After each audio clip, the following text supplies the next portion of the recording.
Amíg a kőpapírollózásból a többszörös világbajnok lazán eltartja magát, a lábujszkanderezők valószínűleg gyakran sántikálnak orvoshoz.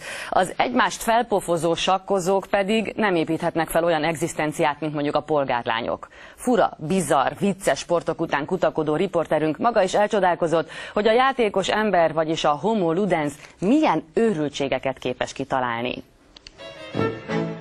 Sakbox, mocsárfoci, jégbord, lábujszkander. Néhány vadonatúj sportág, amely nemrég indult világhódító útjára. Most nem mindennapi testmozgások nyomába eredünk. Furcsa sportok és még furcsább versenyek következnek. Hihetetlen agyszüleményekből megrendezett világ- és Európa-bajnokságokat láthatnak, ahol gyakran mi magyarok is a legjobbak közé tartozunk. Kőpapírolló. Kukáikat sportolás közben értük utol. Az Animal Cannibals énekesei éppen fellépésre készülnek. Ők a kőpapírolló sportág egyik hazai megteremtői. Ez a játék már a profi versenysport lett. A legutóbbi Torontóban megrendezett VB-n 512-en indultak, és a fődíj $10.000, azaz 2 millió forint volt. Gyerekkorunkban már megtanultuk mind a ketten, hogy a kőpapírolló az egy remek sportág. Kőpapírolló. Mi az ököl helyett ezt a módszert választottuk. Az ököl is kell bele, mert ugye az a kő, de hát mi nem egymást ütöttük, hanem ilyen gyorsan lerendeztük a vitáinkat. A verseny 3 nyert játszmáig megy. Különleges felkészülés vagy ruha nem kell hozzá. Könnyű megtanulni és bárhol játszható. Igaz, a taktika nagyon fontos. A jó emberismeret és a logikai készség alapkövetelmény. A sportág gurúja, ez az angol férfi, a többszörös VB győztes Bob Cooper, aki bármilyen hihetetlen kőpapírollózásból él, hála a pénzdíjas versenyeknek. Kukáik egyszer még a magyar kőpapírolló bajnokságon is elindultak, nem sok sikerrel. 3 évvel ezelőtt 280 versenyző szállt harcba $500 000 fődíjért. Egy ilyen kis 8 éves úgy elkente a számat rögtön az első menetben. Nekem is, én egy lánytól kaptam ki, úgyhogy az első körben. Tehát vicces volt, nagyon szép volt egy fehér kesztyűs bíróbácsi, aki mutatta, hogy mikor kell kezdeni, volt szép pulpitus, rengeteg ember, és hát tényleg az első körben úgy kiszórtak minket, mint az állat. 3, 2, 1, lábúj! Ezek a fiatalok az első magyar lábujszkander derbire készülnek. A lábújazást a britek találták ki egy kocsmai sörözés alkalmával.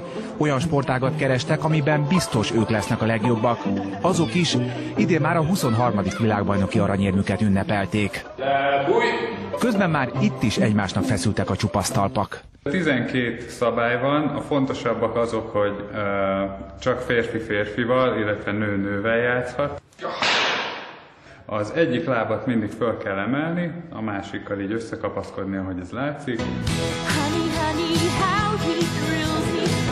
Így néz ki a talpalávaló, azaz a lábujszkander stadion. Kicsi, olcsó és bárhol fel lehet állítani. A bírók minden verseny előtt átnézik a lábakat, szagos vagy gombás csülökkel tilos indulni. Semmiféle szteroidot nem szabad használni.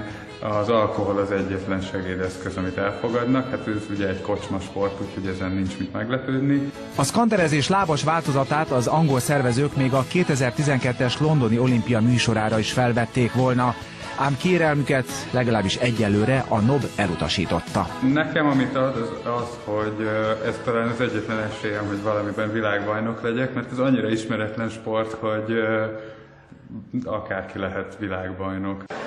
Van a kapus, a center, abból 2 ember, aztán van a védő, ők is ketten vannak, amikor az egyik lenn van, akkor a másik följön és levegőzik. Ez pedig már egy vérbeli rögbi meccs, igaz a víz alatt. A víz alatti rögbit német búvárok találták ki 1961-ben, erőnléti edzésnek használták úszás helyett. A szabadtüdős sport néhány éve lett népszerű, egymást érik a versenyek, ahol nekünk, magyaroknak most még nem sok babérterem. A legjobbak ebből a skandinávok, de nem ott vannak a legtöbben szerintem, hanem Németországban, ott 200 csapat van, és 2000 leigazolt versenyzővel. Ez elég sok szerintem. Hát itt Magyarországon vagyunk 20 körülbelül. Ez itt a teljes magyar válogatott, éppen edzést tartanak a Margit-szigeti Hajós Alfréd Nemzeti Sportuszodában. Egy csapat 6 főből áll, A bírók száma 3, 1 a parton, 2 a habokban figyeli a test-test elleni küzdelmet. Egymásnak passzolunk, megy az egész banda egy sorba. Ez egy fárasztó, ám remek sport. Itt nem látni, ha megizzad a játékos, nem hallani a szurkolók szidását, valamint eső és szél miatt sem kell elhalasztani a meccset. Akárcsak a rokon sportágakban, a vízihokiban, a vízikosárlabdában és a víz alatti lövészetben. A fura sportágaknak se szeri, se száma. Ezek a fiatalok ezeket tesztelik. A gyártók és a feltalálók kérésére lesznek kísérleti nyulak. Gyakran véres sebekkel vagy éppen kacagva szállnak le egy-egy dili sporteszközről. Ez például egy hókori. Norvégiából kaptuk. Úgy néz ki, mint egy sícipő. Ez egy újdonság. Ezt úgy hívják, hogy Ripstick Waveboard. Ez egy kétkerekű gördeszka. A fiúk elmondása szerint a legtöbb őrült ötlet és teszteszköz Amerikából jön. Ott szinte mindent átalakítanak, ami repül, csúszik, úszik vagy ütni lehet vele. Ám nekik is van saját találmányuk, a hóúszás. Ezt az 50 méteres távot az Alpokban tempózták végig gyorsúszásban. Megvan! Megvan a győztes! Szerintem mindenki be van fásulva. Mindenki dolgozik, húzza az igát, otthon is ugyanazt csinálja. És ez azért jó dolog. Sportolni jobb, mint bármi mást csinálni. Ma már elfogadott sportnak számít az extrém vasalás is, amelyben zord, veszélyes és extrém helyszíneken kell az ingekről eltüntetni a ráncot. A legutóbbi világbajnokság nem csak azért volt sikeres, mert sokan indultak, hanem azért is, mert nem sérült meg senki. A mocsárfoci is egyre több nézőt vonz. Azok játsszák, akik kevésbé technikásak, erősek és szeretik az iszappakolást. A labdás dagonyázás 2007-ben lett ismert, amikor a németországi Sár olimpián betegre kacagta magát a meccseket néző több ezres tömeg. Akiknek koszos ez a sport, tiszta vízben is űzhetik. Eltanácsolt vízilabdázóknak és focistáknak kimondottan ajánlott. Akár termálvízben is lehet játszani, vagy éppen eső után az utcán. A nézők imádják, főleg azért, mert ha nagy a meleg, nekik is jár egy kis hűsítő fröccsenet. Rosszat léptél? Nesze egy füles. Ez a sakkbox filozófiája.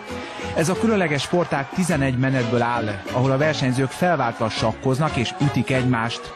Győzni mattal, kiütéssel vagy bírói pontozással lehet. Az agyat és az izmokat is megmozgató sportág a szakemberek szerint óriási karrier előtt áll. 3000 éves játék mégiscsak nemrég lett ismert. Az Európai Lábtoll labdázás központjában vagyunk Újszászon. Itt játszanak a világ legjobbjai, többen is Európa-bajnokok és világbajnoki érmesek.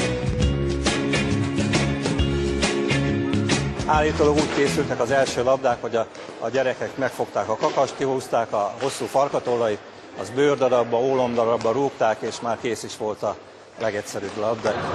Ezek a felvételek idén nyáron készültek a lábtoll labdázó VB-n Kínában. Itt 10 újszászi versenyző igyekezett az ellenfél térfelére talpalni a most már libákból kihúzott tollat. Egyébként a magyarok közül van, aki 10 000 is tud dekázni, ehhez nem kevesebb, mint 2 órára van szüksége. Például nagyon szeretik a kungfusok, karatésok ezt a játékot. Ezt a játékot hívják úgy is, hogy karate labdával, tehát hasonló mozdulatok vannak benne, de itt még a labda is ott van.